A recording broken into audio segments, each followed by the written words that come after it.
بسم الله الرحمن الرحيم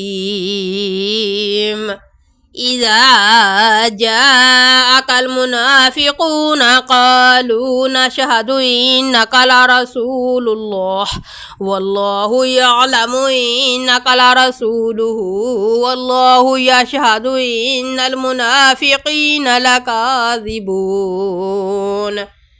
اتخذوا أيمانهم جنة فصدوا عن سبيل الله إنهم ساء ما كانوا يعملون ذلك بأنهم آمنوا ثم كفروا فتبع على قلوبهم فهم لا يفقهون وإذا رأيتهم تعجبك أجسامهم وإن يقولوا تسمع لقولهم كأنهم خشب مسندة يحسبون كل صيحة عليهم هم العدو فاحذرهم قاتلهم الله أنى يؤفكون وإذا قيل لهم تعالوا يستغفر لهم رسول الله لووا رؤوسهم ورأيتهم يصدون وهم مستكبرون سواء عليهم استغفرت لهم أم لم تستغفر لهم لن يغفر الله لهم إن الله لا يهدي القوم الفاسقين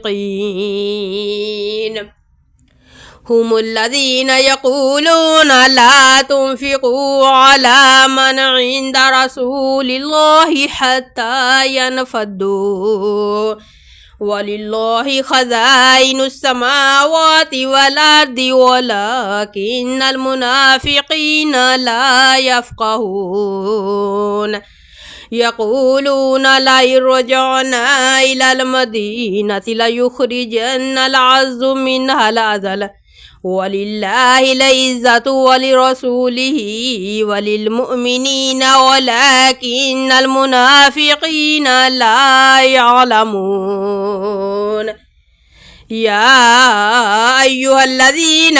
آمنوا لا تلهكم أموالكم ولا أولادكم عن ذكر الله ومن يفعل ذلك فأولئك هم الخاسرون وأنفقوا مما رزقناكم من قبل أن يأتي أحدكم الموت فيقول رب لولا أخرتني إلى أجل قريب فأصدق وأكن من الصالحين ولن يؤخر الله نفسا إذا جاء أجلها والله خبير بما تعملون.